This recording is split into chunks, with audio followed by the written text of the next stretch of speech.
छोटा भाई अपने बड़े भाई से कहता है कि भैया आज मेरा जन्मदिन है, आज आप मुझे क्या गिफ्ट देने वाले हो।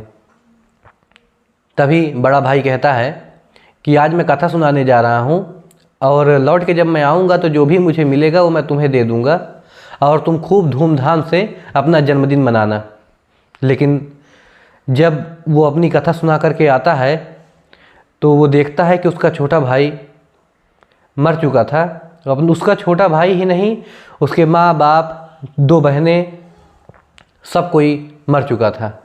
जब ये घटना गांव से बाहर शहर तक पहुंचती है और शहर से पूरे प्रदेश में पहुंचती है, तब लोग इस चीज़ को सुन करके इतना परेशान होते हैं और आश्चर्यचकित हो जाते हैं कि केवल 9 बीघे ज़मीन के लिए 6 लोगों का कत्ल कर दिया जाता है।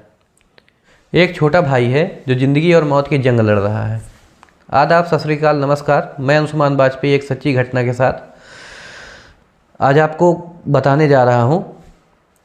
ये घटना है उत्तर प्रदेश का एक ज़िला देवरिया। देवरिया की एक तहसील लगती है रुद्रपुर। रुद्रपुर का एक छोटा सा गांव, कस्बा टाइप है, जिसका नाम है फतेहपुर। फतेहपुर का जो एक टोला रहता है, वो फतेहपुर कुछ 2 भागों में डिवाइड था, लहरा टोला और अभयपुर टोला। अभयपुर टोला का एक आदमी था प्रेमचंद। प्रेमचंद अपने घर पे रहता है और सुबह 6 बजे के आसपास उसे एक सूचना मिलती है कि उसका एक सागौन का पेड़ खेत में गिर गया है, उसे जाकर के वो देख ले। प्रेमचंद घर से सुबह 6 बजे जाता है और अपनी बाइक अभयपुर टोला पे एक घर के सामने लगा देता है और खेत की तरफ चल देता है। तभी घर का मालिक घर के बाहर आता है और कहता है कि ये बाइक हमारे घर के सामने से हटा लो, यहाँ पर मत लगाओ। प्रेमचंद कहता है कि यह बाइक मैंने सड़क पर लगाई हुई है, तुम्हारे घर पे नहीं लगाई हुई है और सड़क तुम्हारे बाप की नहीं है। तभी जो कि घर का मालिक था सत्य प्रकाश, वो घर के बाहर निकल के आता है और कुछ ज़्यादा कहासुनी होने लगती है। प्रेमचंद जो कि बाइक लगाया था, उसको इतना गुस्सा आता है कि उसने एक ज़ोरदार थप्पड़ जो कि घर का मालिक था उसके जड़ देता है। घर के मालिक का नाम सत्य प्रकाश दुबे था। इन दोनों के बीच हाथापाई शुरू हो जाती है और धीरे धीरे बात इतनी बढ़ जाती है कि एक दूसरे को मारना पीटना शुरू कर देते हैं। तभी घर से उसकी पत्नी बाहर निकल के आती है और कहती है कि इनको छोड़ दीजिए, आप लड़ाई झगड़ा ना करिए और यहाँ से चुपचाप चले जाइए अपनी बाइक लेकर के। लेकिन वो अपनी बाइक हटाने के लिए तैयार नहीं रहता है और सत्य प्रकाश दुबे की पत्नी को और बेटी को भी ये अभद्रता से पूरा परेशान करना शुरू कर देता है।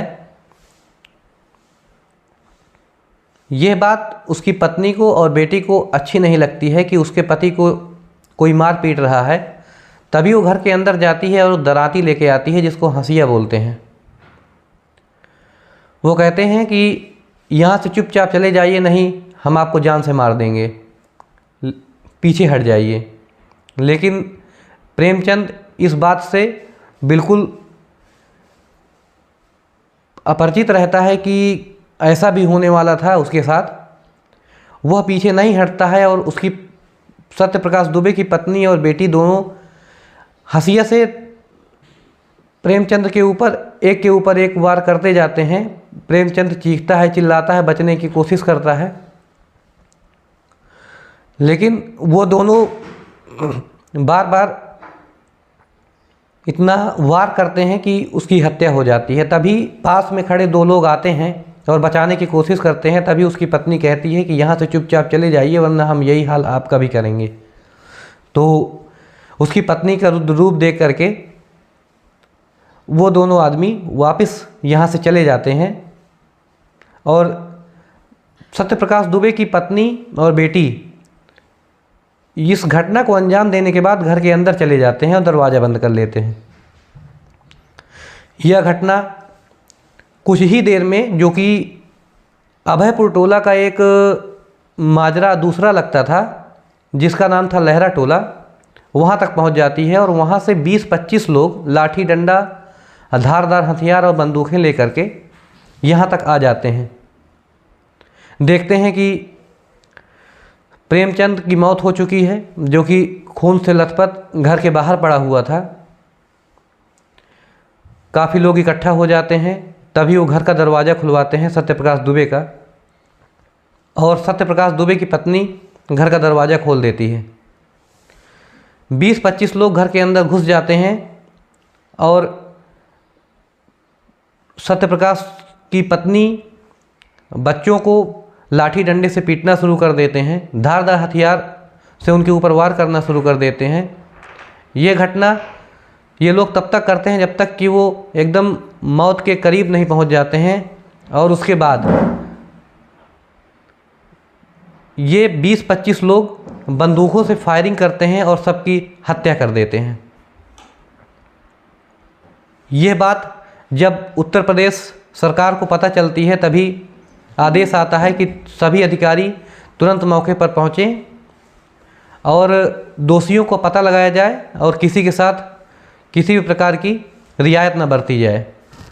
कुछ ही देर में यह घटना पूरे उत्तर प्रदेश में फैल जाती है आग की तरह, और जब योगी जी को यह पता चलता है तो वहाँ के सारे आला अधिकारी वहाँ पर धीरे धीरे उपस्थित होना शुरू हो जाते हैं। कुछ अधिकारी सीधे लखनऊ से देवरिया के लिए रवाना होते हैं हेलीकॉप्टर से और पहुंचते हैं, और सब कुछ पता लगाने में लगभग 2 घंटा हो चला जाता है कि आखिरकार ये मामला हुआ क्या है और कितने लोगों की हत्या हो चुकी है। तभी वहाँ पर पड़ी हुई 5 लाशें, जिनका पता लगाया जाता है कि यहाँ पर कोई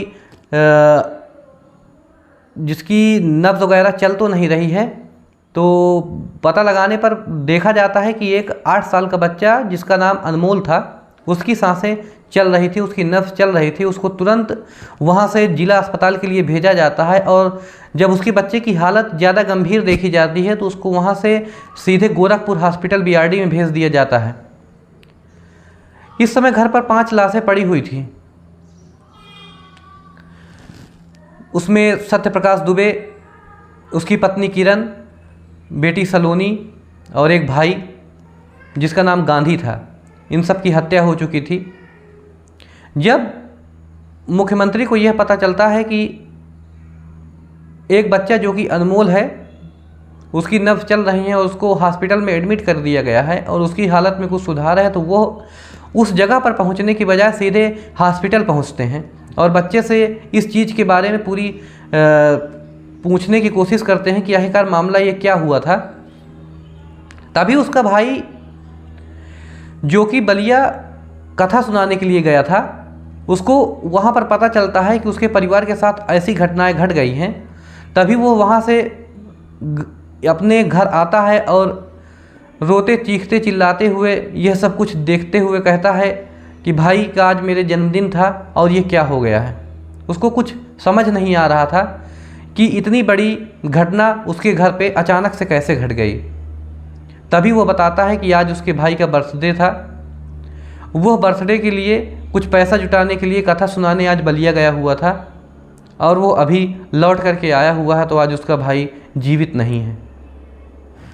एक बहन जिसका नाम शोभिता होता है वह बच जाती है क्योंकि उसकी शादी हो चुकी थी। जब वो ससुराल से इस घटना को सुनने के बाद यहाँ आती है, तब वो पूरा माजरा बताती है कि यह मामला कुछ ज़मीनी विवाद था। घर के मुखिया, जिनके पास 18 बीघे ज़मीन थी, उनके 3 बेटे होते हैं।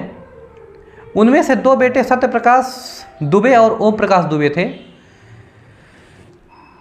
जिनकी आपस में रंजिश होने की वजह से एक भाई अपनी ज़मीन गांव के ही एक दबंग व्यक्ति को, जो कि प्रेमचंद था,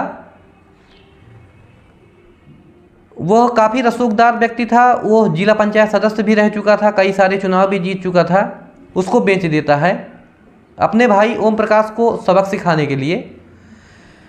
तो यह मामला जो कि इतनी हत्याएं हो जाती हैं, यह केवल 9 बीघे ज़मीन के लिए यह पूरा मामला निकल करके आता।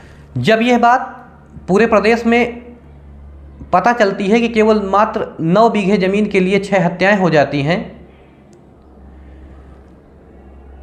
तो काफ़ी लोग परेशान होते हैं कि आखिर यह क्या समय चल रहा है कि थोड़ी थोड़ी बातों के लिए कितनी हत्याएं हो जाती हैं।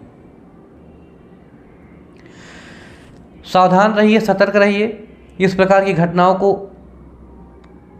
रोकने का प्रयास करिए।